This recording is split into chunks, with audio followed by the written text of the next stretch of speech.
नमस्कार साथियों, मेरा नाम पुरुराज सिंह सोलंकी है और मैंने यूपीएससी सिविल सर्विस परीक्षा 2023 में 21वीं रैंक हासिल की है। मैं जयपुर शहर का निवासी हूं और मैंने अपनी स्कूलिंग भारतीय विद्या भवन विद्याश्रम से कंप्लीट की है। उसके बाद मैं आईआईटी बॉम्बे गया था, जहां पे मैंने अपनी केमिकल इंजीनियरिंग कंप्लीट की। मेरा प्लेसमेंट हो चुका था, लेकिन मैंने डिसाइड किया कि जो मेरी एक्चुअल कॉलिंग है, जिस डायरेक्शन में मुझे एक्चुअली जाना है, वो सिविल सर्विसेज है और इसलिए मैंने जॉब ज्वाइन नहीं की और 2021 से ही मैं इस परीक्षा के लिए कार्यरत हूँ। इसके लिए मैंने जनरल स्टडीज़ और मेरा जो ऑप्शनल है केमिस्ट्री, दोनों के लिए ही कोचिंग ली थी। 2022 में मेरा पहला प्रयास था, जिसमें मैंने प्रीलिम्स क्लियर कर लिया था, लेकिन मेंस में क्वालिफाई नहीं कर पाया था। लेकिन मेरे जो वेल विशर्स हैं, उनके आशीर्वाद से और जो ऑलमाइटी की मुझ पर ग्रेस रही है, उसकी बदौलत मैं 2023 में इस एग्ज़ाम को एक अच्छी रैंक से निकाल पाया हूँ।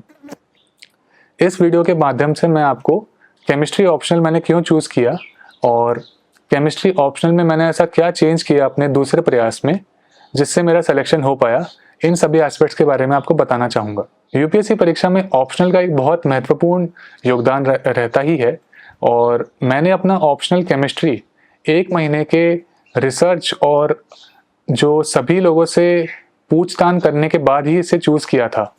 ऐसा इसलिए है क्योंकि ऑप्शनल आपका जो 500 नंबर का जो पेपर होता है, वो आपका निर्धारित करता है कि आपका नाम जो इंटरव्यू लिस्ट है उसमें होगा कि नहीं होगा। और मैंने एक टेक्निकल ऑप्शनल चूज़ किया था।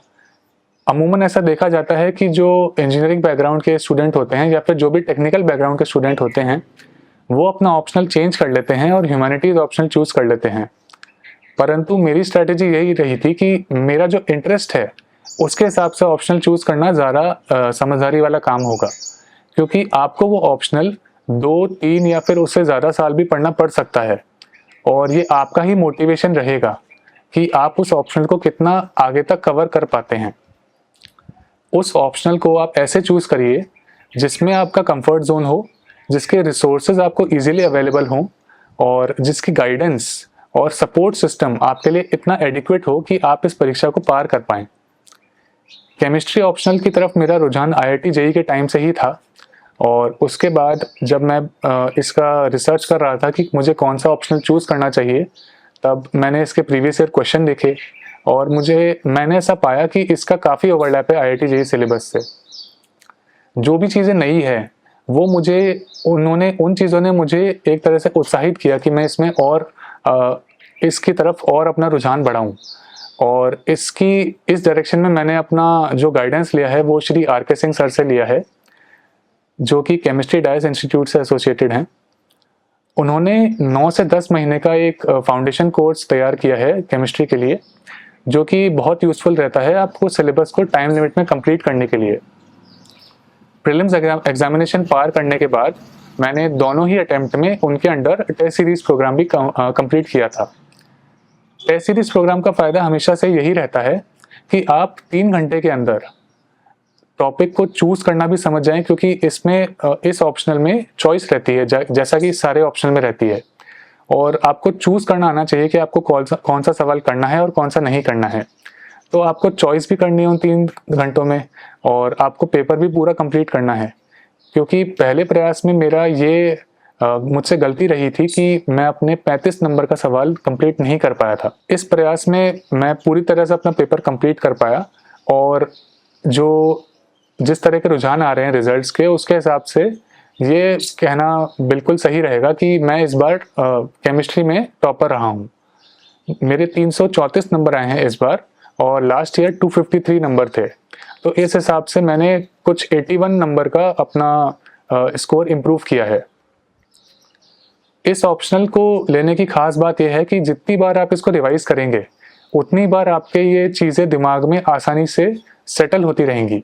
और इसमें अगर मैं आपको पेपर्स के बारे में थोड़ा बताऊं, तो पेपर 1 में फिजिकल केमिस्ट्री है और इनऑर्गेनिक केमिस्ट्री है, और पेपर 2 में ऑर्गेनिक केमिस्ट्री है, पेरिसाइक्लिक फोटोकेमिकल रिएक्शंस हैं और स्पेक्ट्रोस्कोपी का पार्ट है। आपको ये आइडेंटिफाई करना पड़ेगा कि आपकी स्ट्रेंथ्स कौन सी हैं आपके ऑप्शनल में और आपकी वीकनेसेस जिन पे आपको एडिशनल एफर्ट डालने की ज़रूरत है। तो फर्स्ट अटेम्प्ट में फेलियर के बाद मैंने ये पहचाना कि ऑर्गेनिक केमिस्ट्री मेरी एक स्ट्रेंथ है। फिजिकल केमिस्ट्री में भी जो स्मॉलर टॉपिक्स हैं जिनसे शॉर्ट सवाल आता है और जो सवाल बहुत ईजियर साइड पे होते हैं, वो एक मेरी स्ट्रेंथ है।